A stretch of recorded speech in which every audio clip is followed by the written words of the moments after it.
जय श्री कृष्णा। राधे राधे। कान्हा के संसार में आप सभी का स्वागत है। आज की वीडियो में हम सरस्वती माता की कथा सुनेंगे और साथ साथ यह भी जानेंगे कि अपने बच्चों से सरस्वती माता का पूजन आरती कैसे करवाना चाहिए। तो आज की वीडियो बहुत खास होने वाली है। आज सभी वीडियो को अंत तक देखिएगा, जिससे आपको एक अच्छी सीख मिल सकती है, पूजा विधि मालूम हो सकता है। तो देखिए, सरस्वती माता ज्ञान की देवी हैं, ऐसा हम सभी जानते हैं। तो सरस्वती माता का पूजन हमें जरूर करना चाहिए। 23 जनवरी को पूजा किया जाएगा, सरस्वती माता को सब कुछ चढ़ाया जाएगा। 23 जनवरी को ही लोग व्रत भी रख सकते हैं। अगर आपका बच्चा पूजा पाठ में रुचि रखता है, आप चाहते हैं कि उसकी बुद्धि अत्यंत प्रभावशाली हो, ज्ञानी हो, तो आप उनसे कहिएगा कि सरस्वती पूजा के दिन वह व्रत जरूर रखें। तो आइए देरी ना करते हुए हम सरस्वती माता की एक छोटी सी कथा सुनते हैं। जब इस सृष्टि की रचना हुई तो संसार एकदम सूना था।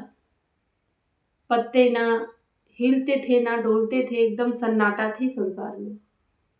ब्रह्मा जी सोचने लगे, सृष्टि का रचना तो मैं कर दिया, परंतु ये वीरान सा जंगल जैसा, ना मनुष्य है, ना गा रहे हैं, ना कुछ भी मतलब था ही नहीं। कोई लय, कोई स्वर, कोई आवाज, कोई जीव जंतु ना बोलते थे, ना मनुष्य बोलते थे। बस सृष्टि रचना रच चुकी थी और कोई हिलता डोलता बोलता नहीं था। तब ब्रह्मा जी के मन में एक ख्याल आया कि एक पुत्री को बुलाया जाए जो इस संसार को सुखमय और स्वरमय और ज्ञान की देवी हो। तब ब्रह्मा जी तप करते करते ध्यान मग्न जब हुए, उसके बाद से ब्रह्मा जी अपने कमंडल से जल निकाले और छिड़के। इतने में 4 भुजाओं वाली देवी प्रकट हो गई, जिनका नाम सरस्वती माता पड़ा। ज्ञान की देवी, ज्ञान देने वाली महामाया। सभी देवी देवता जय जयकार करने लगे। सरस्वती माता हाथ जोड़ी और ब्रह्मा जी के सामने सिर झुका के कहने लगी, प्रणाम, बताइए आप मुझे सृष्टि में क्यों बुलाए। जब सरस्वती माता प्रकट हुई तो एक हाथ में उनके बीड़ा था, एक हाथ में माला था कमलगट्टे की, और एक हाथ में पुस्तक था, एक हाथ में शंख था। तभी ब्रह्मा जी कहने लगे, ये संसार बहुत वीरान लग रहा है, बहुत सुनसान लग रहा है, तो मैं चाहता हूं कि इस सृष्टि को आप कुछ ज्ञान दें। इतने में माता रानी समझ गई। सबसे पहले अपने शंख को बजाई। जब शंख को बजाई, कमंडल को हिलाई, जल को छिड़की, तो सारे पत्ते हरे भरे हो गए। सभी टहनियां बढ़ने लगी, सब शाखाएं फैलने लगी। फिर माँ सरस्वती ने बीड़ा बजाया। जब बीड़ा बजाई माँ सरस्वती, बीड़ा के धुन से ही सभी जीव जंतु चहचहाने लगे। मनुष्य बोलने लगा, एक दूसरे से बात करने लगा। जब सरस्वती मैया अपने माला को डुलाई और श्री हरि विष्णु को याद की, तो सभी में भक्तिमय लय जगने लगा। सभी मनुष्यों को भगवान याद आए। भगवान को प्रणाम करना चाहिए, भगवान की पूजा अर्चना करना चाहिए, ये उनको पता चला, ज्ञान मिला। और जब पुस्तक को वो पढ़ने लगी, खोली, तो उनको यह ज्ञान हुआ कि जब कोई भी मनुष्य इस धरती पे आएगा तो उसे ज्ञान प्राप्त कराने के लिए एक पुस्तक की जरूरत पड़ेगी। और पुस्तक जब पढ़ेंगी, पुस्तक अपने बच्चों को पढ़ाएंगे तो उनको ज्ञान मिलेगा। इसी तरह से सृष्टि की रचना हुई और माँ सरस्वती की उत्पत्ति हुई। माँ सरस्वती अपने बालकों पे बहुत ज़्यादा कृपा करती हैं, तो इसीलिए हमें सरस्वती पूजा के दिन व्रत भी रखना चाहिए और पीले वस्त्र पहनने चाहिए।